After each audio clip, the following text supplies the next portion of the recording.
This is Far Cry 6. I'm a huge fan of the Far Cry series, partly because they do such a great job of making a game that you can play while you're doing other things. So the game has got a kind of two different ways that you can approach it. One is, you can pursue story missions. These little diamonds here represent, important story missions that you can chase after. And they've got these, very quirky characters. Far Cry is well known for particularly its villains, but for its weird, memorable characters that you get to sort of go on bizarre missions with. They kind of take the world of action movies and kind of push it to 11. You're kind of almost like in a Fast and the Furious type world where it seems like it's grounded in reality, except everything you can do is ridiculous and everything people want you to do is ridiculous. And so the storytelling is actually really just kind of fun and over the top. But while being actually kind of grounded in some compelling character relationships and things like that. So I'm kind of a fan of that, but that's not actually how I usually play. How I usually play is sort of the classic Ubisoft find the icons and clear out all of the icons. Which people make fun of games for that, like there's something wrong with it. For me, it's just a really satisfying way. Like if I like for instance, occasionally for my work, I have to watch a video in order to sort of absorb some information, either like to watch a meeting that I missed or to, somebody has done a GDC talk that I need to watch.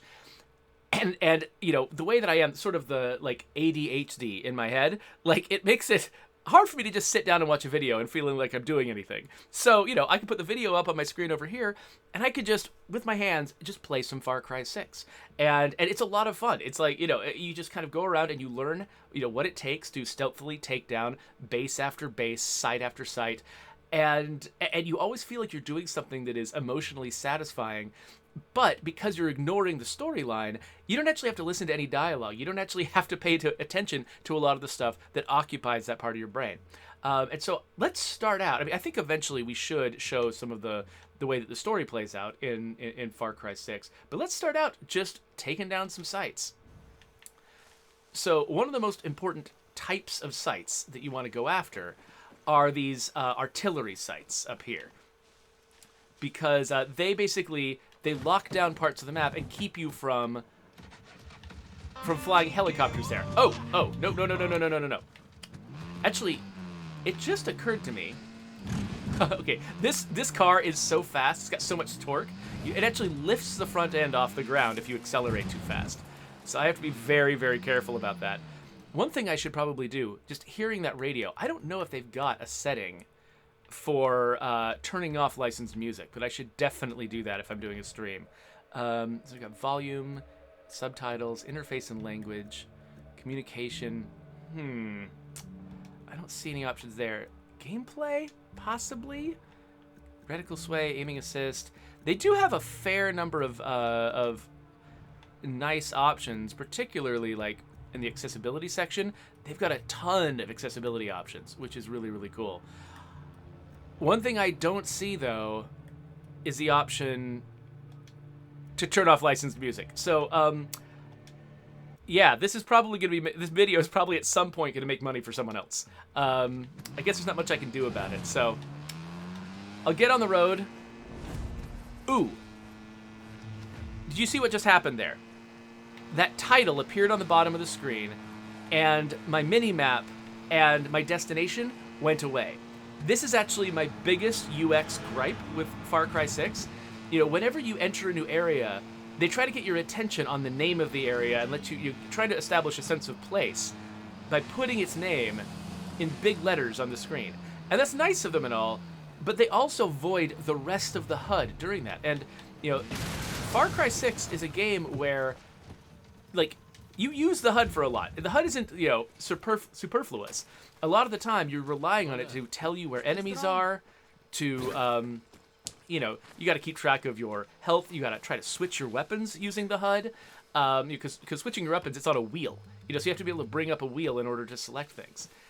And when you're crossing a boundary, which, oftentimes, the places where you're playing are right next to the boundaries of the map. Or boundaries, of the region you're in.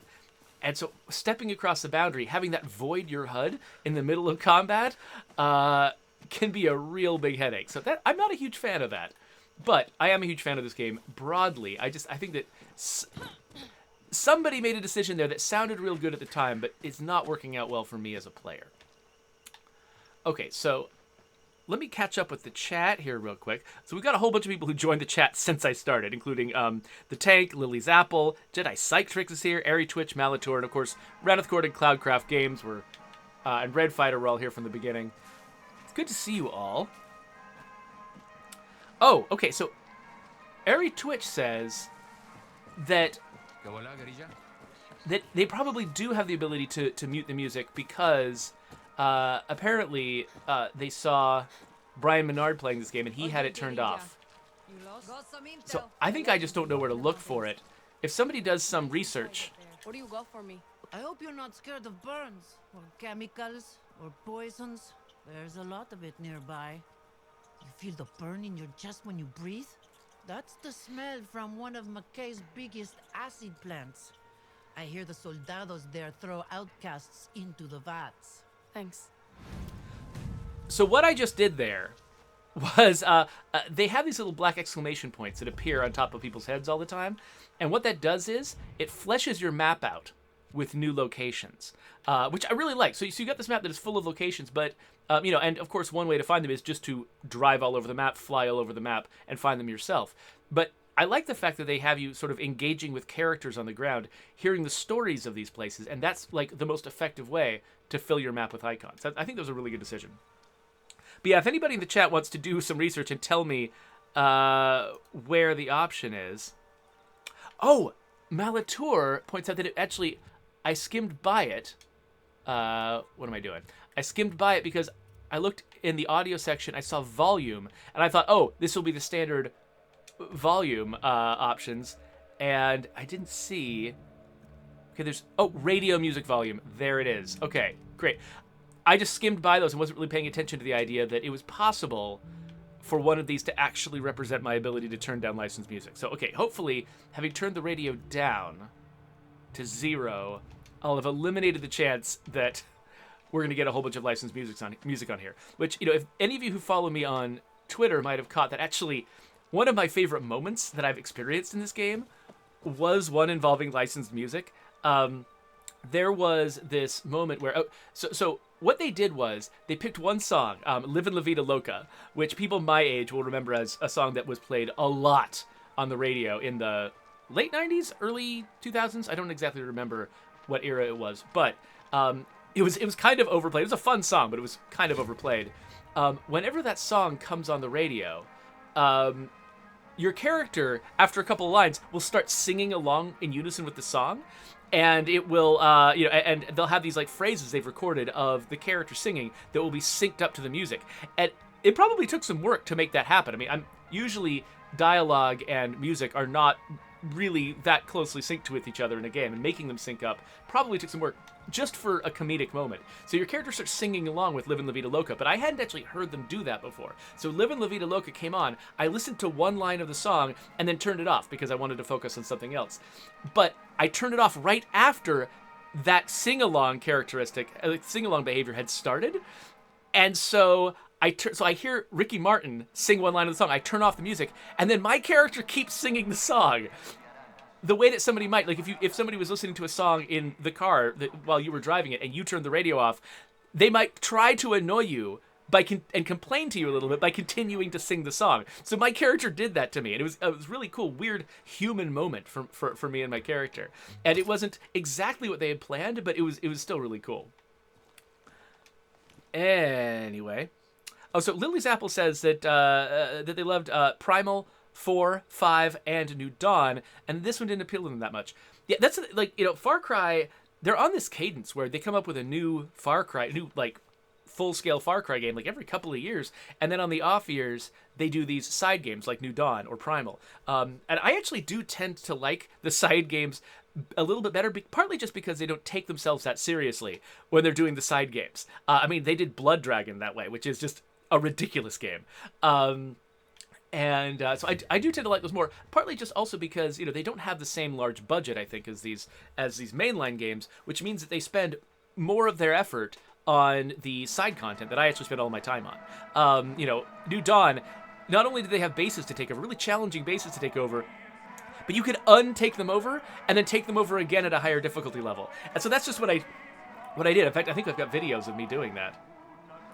Anyway, I think we definitely need to make this weird jingoistic music stop as soon as we can. So this is an anti-aircraft site, so it's not as complicated a base to take over as a lot of other places, but it might be a good place to start.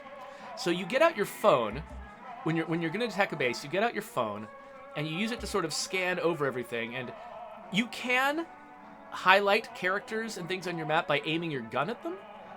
But you have to be very precise with it. You have to really line up with them and wait for a while for their icons to appear. Whereas if you use your phone, it's highly sensitive, and you can just sort of sweep it across everybody, and it'll catch people you would never catch, aiming your weapon. So first you sort of can sweep across everyone, and then you can actually figure out, okay, so this guy's weak against armor-piercing rounds. This person's weak against soft target rounds, though, and they use armor-piercing rounds. So, yeah, okay, so there's a few different people. I've got armor-piercing rounds in my long-range gun here. So my goal here is just to blow this up. I actually don't need to kill these people, but it's fun. So I take that guy out. He's nowhere near anyone else. It's not really a big danger. I don't have a great shot at these guys. I might be able to just barely get them. Oh, look, there's one that didn't show up. There's 3 of them there. So, yeah, I think I need to get a little bit closer. So looks like once I destroy this, am I going to get to use this helipad? Well, I don't see the infrastructure around it that usually means I can use it, so maybe not. But yeah, so once I've marked these people, they're actually highlighted like this. And actually, there are abilities you can turn on, both with perks, and I'll show you sort of how you can sort of assign perk-type abilities to your character. And also through accessibility options to take this character highlighting technology and actually use it all the time. Especially if you've got, vision problems or something like that, you can set the game up so that enemies are much, much easier to see, which I think is a really cool way to, a really cool idea for how to use this kind of technology to make the game more accessible. All right, so I wonder. Okay, so that's a little bit zoomed in for right now. Luckily, I've upgraded this weapon to have canted sights. I wonder if I can...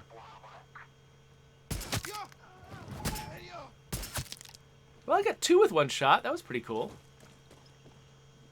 All right, so now I've got no one to oppose me. There's actually 2 things you want at an anti-aircraft site. One of them is depleted uranium. This is a like a currency in the game, basically. They use to buy special powers, which I can show you in a bit. I don't ever read anything, of course. I'm listening to this music, trying to figure out where it's coming from. Usually, diegetic music like this is coming from somewhere. Something you can turn off, or maybe shoot if you get annoyed enough at it. But I'm not finding the source. I'm collecting a bunch of stuff. That's nice and all. Where is this? Oh, and here's some medical supplies. So all of these things that I'm collecting, all these resources, these are basically currencies that I use to upgrade my base effectively, and sort of the infrastructure that I use to upgrade my character's capabilities. Okay, so I think I've grabbed everything I can. So it's time to hurl some dynamite at this. And because everyone's dead, when I do that, nobody comes running. We've taken care of it. So now, pleasantly, I've got no icon here anymore. Yay! I've done my job. But you'll notice that because I got close, or it could also be because at some point I talked to a person, it's highlighted a lot of options around me here. And so now I can just keep chasing these things around the world. Before I get into that, though, let's actually look at sort of how my character is put together. So this is Danny Rojas. Football is life. And right now, her appearance is something that I chose. You can choose to play as a male Danny or as a female Danny. I actually kind of like that there are, unisex names out there that you can just sort of. I believe that what's it called? The Viking Assassin's Creed. What's it called? Valhalla. They get same name for the character, but two different models with two different gender expressions. But yeah, how she looks though, which you're running around in first person. You don't see how you look very often. In fact, when you go into base, they put you into third person view because there's never any conflict there, and they want you to have an excuse to see yourself in the world, because otherwise, this menu would be the only place you would ever actually see yourself. But you basically get to decide 5 articles of clothing that your character is wearing, and each of them provides you with a different upgrade. So you can put different helmets on and things like that. So I can improve my defense against blast attacks.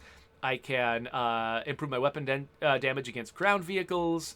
If I turn on night sight, it highlights allies, soldiers, and animals at night. It is nighttime. We could turn that on actually, because that's also an accessibility option that I don't know. I'd like to see that thing in action. You can toggle whether or not you're actually wearing your headgear. So yeah, so you can sort of, you run around, and actually the boxes that you open in the world, a lot of them contain new outfit items. So I still haven't collected all the outfit items, but this is sort of the way that I play open world games, is I'm just trying to collect all the crap. And so I've got a lot of shoes. I've got a ton of shoes. And they all do different things for my character. And then you can choose 4 different weapons, 3 primary weapons and 1 sidearm. And they're doing sort of the classic Far Cry thing. Well, not quite. Where, like, each of these weapons can do different things. And there's different classes of weapons that can all be customized to do different things. And so, like, exactly how you sort of set up your available options when you're out in the world it's very up to you. If anything, they give you almost too much flexibility in Far Cry 6. So, like, for instance, this compound bow, I choose what mods I want to install. I can spend the resources that I was collecting. Some of those resources are devoted to installing these mods. So I've decided to set this up to fire EMP arrows. So this isn't actually a very deadly weapon, but what I can do is shoot helicopters out of the sky with it. So that's what this is for. I've got the bow to shoot helicopters out of the sky. I've got my sort of long-range SKS that I use to sort of sneak up on people and snipe them. I've got this shotgun. This is an incendiary shotgun. It isn't natively an incendiary shotgun. I've made it an incendiary shotgun. And I use it to, whenever I need fire. For instance, if I'm being attacked by large animals, I set them all on fire and they run away, and it's great. And then, of course, I've got this 1911, which is a beautifully suppressed pistol. And I use this when I want to just feel like a badass. So let's see, where do we want to go? So we've got a more complex base down here that we can take out. But before we go down there, let's do a little bit more of what I usually do, which is just running around in the world, taking out as many sites as I can. Okay, so Tandy Lens is here. I saw the Twitter conversation you were having with Jedi Psych Tricks Tandy Lens about how the leaderboards on Mini Metro work. See this? There's my highlighted animal at night. This is not a magical glowing horse. This is the helmet that I put on. And it's a wild horse, so it's not going to let me get close to it. Oh. Uh-oh. Okay, it's running away from me. That's fine. If it attacks me, it is going to be on fire. But it looks like it's smarter than that, so good. Wait, which way am I going? Down here. This is the way I'm going. All right, so I'm going to go after some collectibles. Looks like, okay, this one's down in a valley. So, whee! Sliding down hills is one of the, like, unsung pleasures of Far Cry.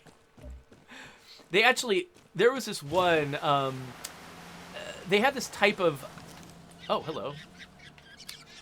They have this one type of activity called a supply drop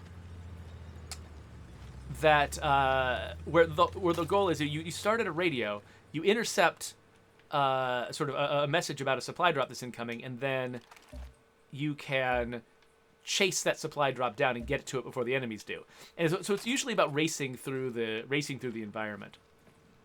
And they've got one that they put together, which was basically just a long downhill slide down like a runoff gully, and it was the best. It was my favorite one. Whichever level designer came up with that, should be very proud of themselves. I had a blast with that one. Okay, so I am looking for a box of rare weapon upgrade. There it is. Rare weapon upgrade materials usually are in these boxes. There we go. Gunpowder. So the word resolver. Resolver is. I'm not actually sure because I don't speak Spanish natively. I don't actually know how that word is used in Spanish typically. Let's head up here. They seem to use it to refer to something like maker culture in this game, where it's like resolver is the idea of, you know, I'm going to make my own crazy stuff to solve my problems. And so, like, a lot of their just weird cludged together weapons and things like that are in this resolver category, which certain rare, like the depleted uranium and the gunpowder are used to manufacture.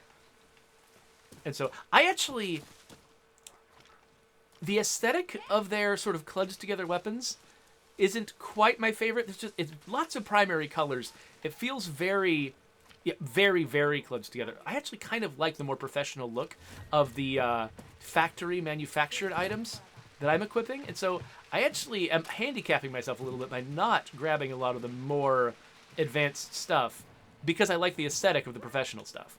Officer. But that's probably fine. It is tough, though, when you have sort of a linear... Shit. A fumigator. When you have sort of a linear upgrade path in your game. You know, like, they've got kind of... Well, it's not entirely linear. They've got... let me look at it again. When you're looking at your weapon upgrades...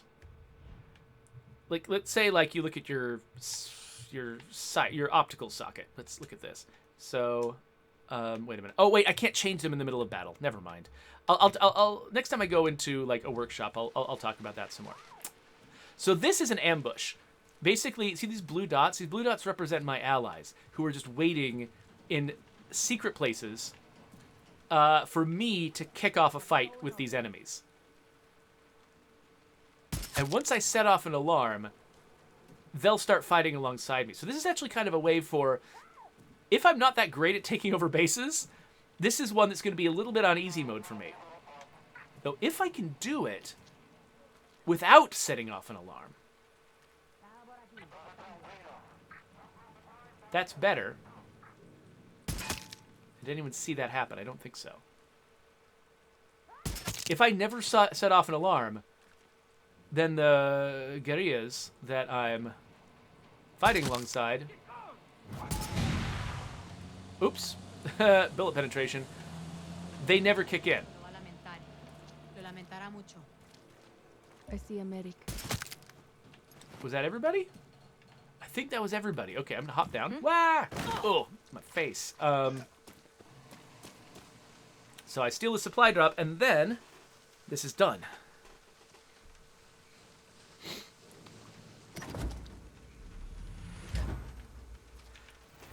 So while I was looking at the character customization, Lily's Apple says that I love to customize. Makes me feel more in tune with my character. Yeah, it is interesting how, you know, even in a game where it's largely first person, you're not really looking at your own character all that much.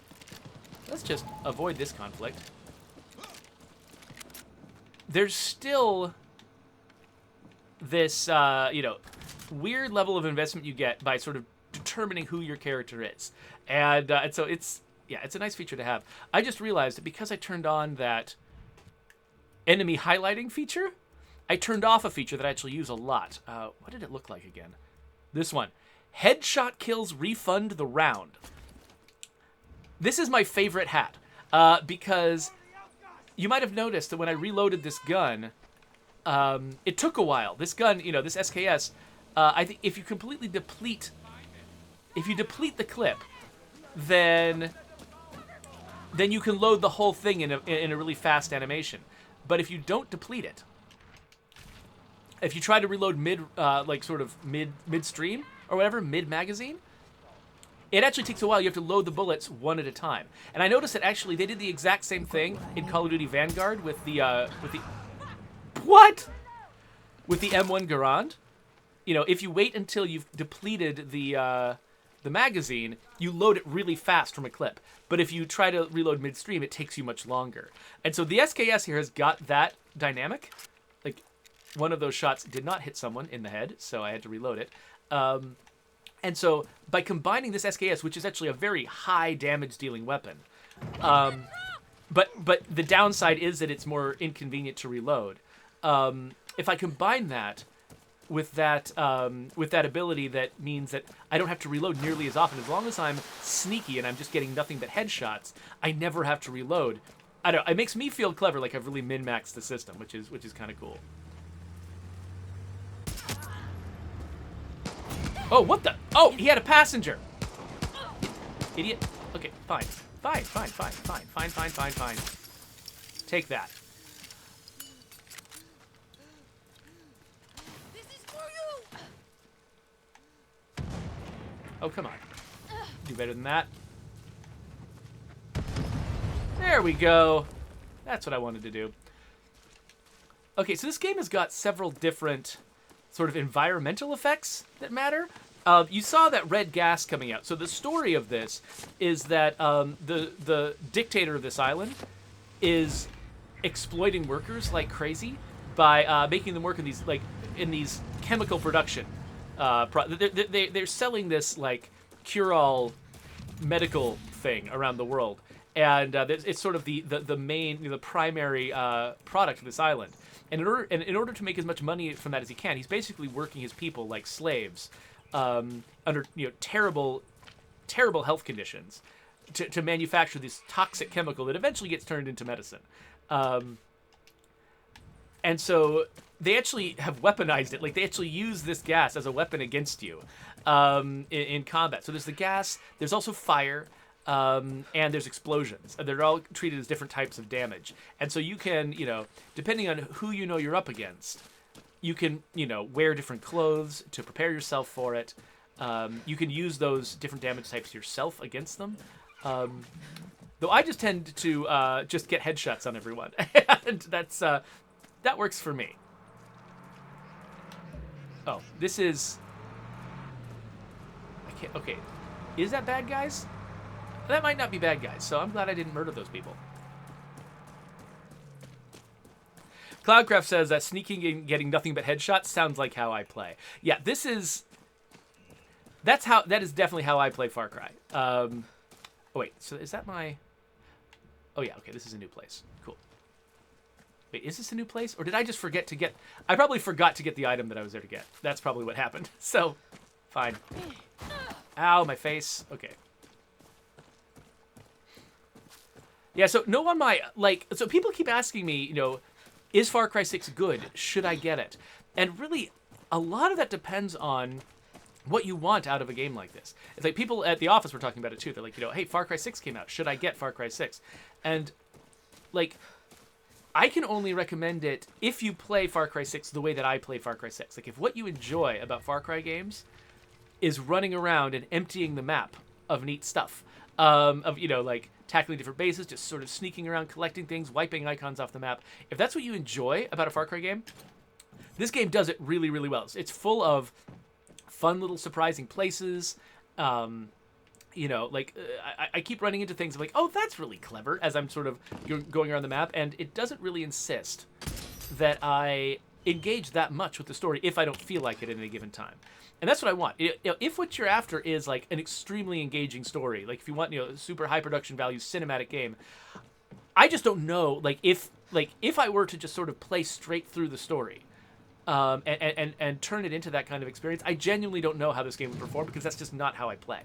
It might be amazing. It also might just be underwhelming, and there's no way for me to know, because that's just not how I play the game. Okay, let's head over here, grab this cache, and I will attempt to show how one of these mission types works. The one where you are chasing down supply drops. Now, these are sketchy. I'm not actually sure that I'm going to be able to do a good job of this one, so we'll have to see. But it's not that far off. We can make it there on foot. Lily's Apple says that they use a bow over a gun anytime they can. Yeah, that was, in Far Cry New Dawn, I was primarily bow. In this game, I think I prefer. Whoa, goodbye, coyote. I think I prefer the guns in this one. Mostly just because I get into a lot of hairy situations where drawing back a bow and worrying about ballistic trajectories is a little much. Like, so far you've seen me very quietly taking people down with headshots. And when that goes really well, I imagine that a bow would be just fine. But that's really not always what happens. It's pretty common for me to get into situations where everyone's attacking me at once and I need to be able to fight very quickly. So I end up not using a bow. Another thing, too, is like in New Dawn, they had the bow be really, really important. Like, a lot of what you're doing in that game is hunting animals and using, the resources you get from hunting animals as, as some of your primary resources. In this game, the animals that you hunt, they are useful for resources, but it's the same resources you're just collecting. You got it. Through other means. And so you don't have to collect the hides in the same way, and that means you don't have to find, you don't have to treat hunting as being one of your hunting and like getting, the absolute best yield from shooting an animal. That's not your top priority. And so for me, that meant that there wasn't the same level of motivation for me to always use a bow. Because that was one of the advantages of a bow in New Dawn, was the fact that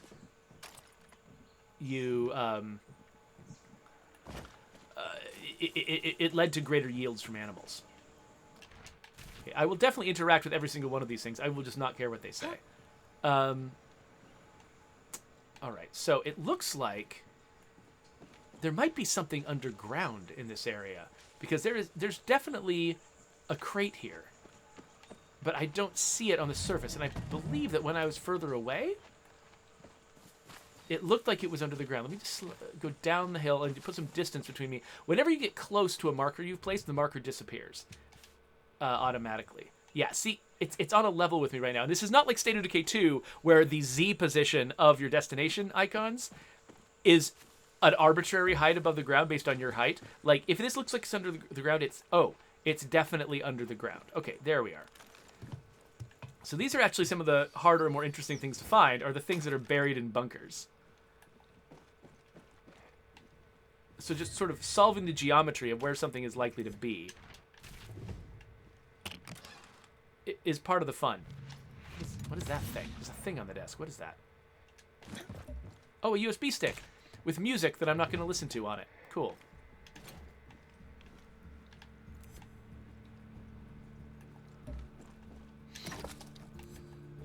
All right. Oh, and there's another entrance over here. Or was this the same entrance? No, I think that was a different entrance. Okay, I can hear this beepity beep, beep, beep, beep, beep, beep sound. So I think that means that's where one of the... Aha! Oh, we get to show off the climbing. I love the climbing. So they've been refining... I don't remember which Far Cry added the grapple feature. It might have been 4? It might have been 5. I don't remember. But just sort of chaining from grapple to grapple, swinging across gaps. There's all kinds of things you can do with this feature. And it feels really good. And they've come up with some really clever ways to use it. Okay, so starting here with this radio, I've got no idea where they're going to send me or under what circumstances. And it just occurred to me, do I have a vehicle? Yes, okay, there's a vehicle down there.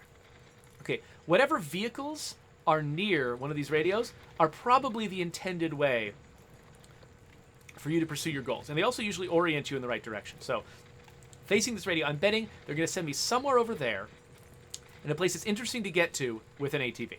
So let's see if that is true. Set to arrive east of Mount Guami. Can you get us out there in time? No problem, Command. We're en route. I can definitely get to that supply drop before the military does. Okay. Real quick. Let's see. Okay, it's right there. And they sort of the automatic recommended route here. Oh, hey, and there's a collectible at the end. Sweet.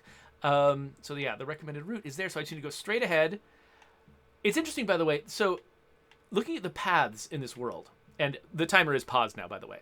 The main roads, they all support GPS navigation. These sort of these paths that you can draw. And I guess some of the dirt roads do that too.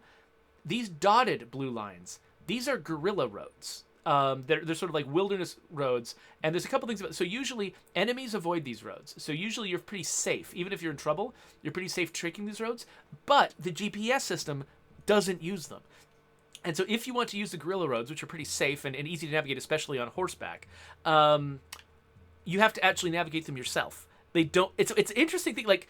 Because, so there's one experience in an open world game like this, which is just follow the GPS everywhere. And the upside of that is you always know where you go really quickly. It's really efficient. The downside is you don't really get to know the space. You don't get to learn the map yourself because you're always reliant on this external tool. And so a lot of games, like they have a GPS, but some people will say, don't ever use the GPS, turn it off so that you can learn the map. And that actually can be a superior experience if that's what you're into. This game is trying to sort of, I think, thread the needle between those two and basically say, there's some advantages to learning the map and thinking like a guerrilla and, knowing the terrain better than your enemy. There's situations where you do that, but there's also situations where you just follow the same roads as everybody else and you just use the same GPS and you don't really learn the map. And you can kind of lean in either direction without having to turn an option on or off, which is interesting. So for right now, though, because I don't know this area at all, you can see the fog of war showing that I don't know this world. I haven't spent any time learning it. I'm definitely going to be reliant on the GPS, so. Okay, it looks like it's sending me over that direction, but I'm going to keep following this road, mostly because I don't actually know what kinds of like rocky obstacles I might encounter if I'm not following the main road. So I'm not going to try to cut across the terrain. If the timer was more stringent, then I might, but this looks like it's going to be sufficient. So I have seen a few of these where like if you don't figure out the right vehicle to use, they can be really, really hard. One thing I've been doing though, it's like there's a little like gyrocopter that you can get. Sometimes if I'm not sure what to do with a particular one of these, I'll just fly to it in a gyrocopter. And just use the gyrocopter for it, which is fine. That's the way Far Cry is. It's all about solving problems yourself, right? So I don't think that's an illegitimate way to do it. Just bring my own weapon. Okay, so if you get here in time, if you get within a certain radius, they end the timer, and now it becomes about dealing with the enemies. So they're all facing each other. It's going to be hard to be subtle with it. If you catch anyone breaking curfew, automatic. Is that everybody? Nope, it was not everybody.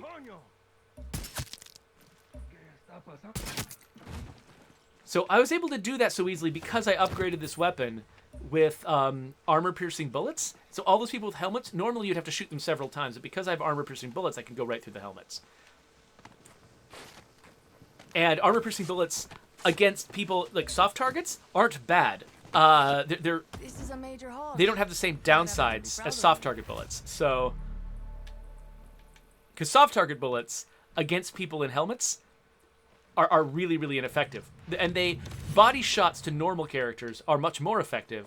But, I'm not usually doing a lot of body shots. I'm just all headshots. And so armor piercing is just absolutely the way to go.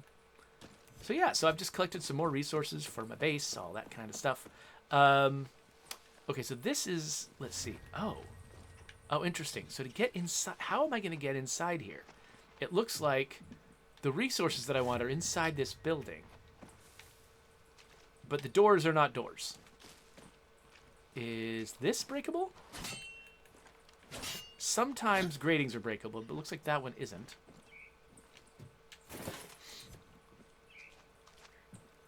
It's a garage door that's shut. Okay, so it looks like the only way into this building is probably that one entrance. Now, can I get up here this way? Yes. Okay. Yeah. So a lot of the collectibles in this game have like these like geometric puzzles where it's all about sort of figuring out how to get into a space. Oh, wait. Oh, there we go. Okay. For a second, I thought that wasn't really destructible. Yeah, you can totally see the level designers having a blast figuring this stuff out, how they're going to do it. Oh, wait. Can I destroy this? Looks like I'm... Okay, unfortunately, pushing the A button when I'm crouching just makes me jump. Okay, I've got a theory. I don't know if this is going to work. Ah, yes, those are flammable. Cool. Okay, you can stop being on fire now. Oh! Oh, the fire's going to spread. Oh. Oh. Okay. Oh, okay. I guess we'll just let that happen. That's actually pretty funny. So okay, this is some really clever level design. So they let you get in without setting this on fire first. They don't telegraph to you while you're outside the building that fire is going to be your solution. And so you get all the way inside the building before you encounter the obstacle where the solution is fire. But then everything in the building is flammable. So you just burn the entire building. Oh, that's great. I love it. So, I mean, I guess we'll just kind of wait it out. I'm going to get all this stuff. I'm going to get all this beautiful stuff inside this building. I guess, you know, I'll go and get myself into position to get back inside again.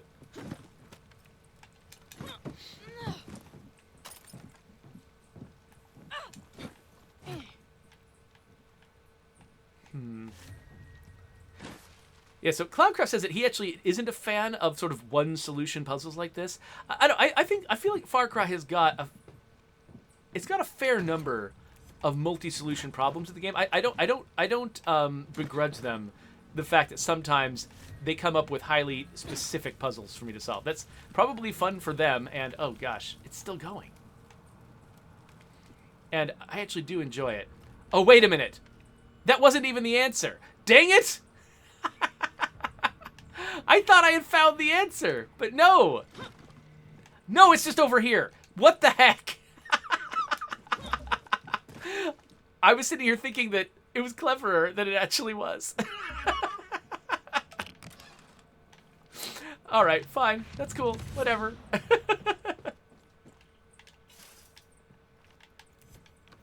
Huh, there's a technical in here. Is there a way for me to get it out?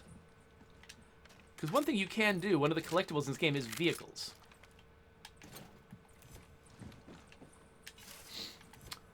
Alright, I've vacuumed up most of the resources in here.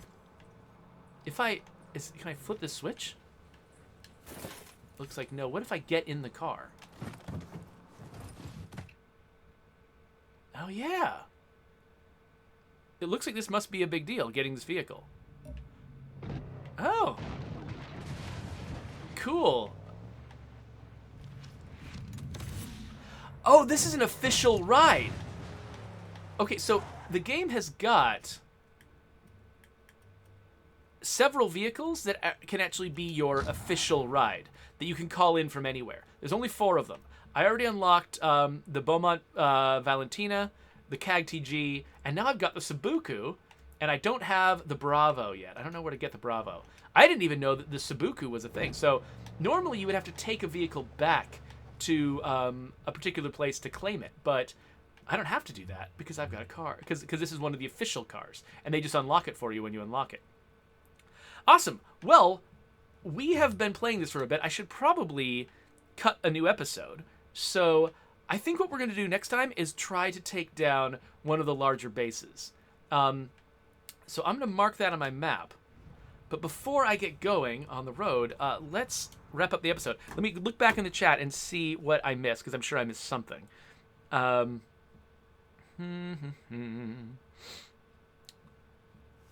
Yeah, so Noan Mai much earlier said that that they tend to start a game like this with the story and then get bored and go off and discover things. Yeah, I mean, similarly, this game, it does require you to play through story stuff because the story stuff, a big part of the role of the story stuff in a game like this is to walk you through all of the mechanics and show you how they work. And so there's a certain amount of that you need to do. But then yeah, the first thing I always do, even like as far back as like Skyrim and Oblivion, all I wanted to do was the side content. And I don't know what that is exactly. Like maybe it's such a big like emotional commitment to try to get into the main story that a lot of the time I just don't feel up to that. It's like I have to sort of brace myself emotionally for wanting to engage with a super compelling story. And so a lot of what I just want from a game like this is just to relax. And so I'll play the version of the game which is the relaxy version of the game, which is the one that's just all about the side content. Oh, hey, and then Dante BCR came in just to say that they love the work that Undead Labs does in State of Decay 2. Well, that's a really nice thing to hear, and that's a beautiful note to end on. So if you want to subscribe to my YouTube channel, I'll stick a button right there. I'll put a link to my next video about Far Cry 6 right here, and that's a video that those of you who are watching me live, I'm just going to go make it right now. So stick around. We're going to go take over a base.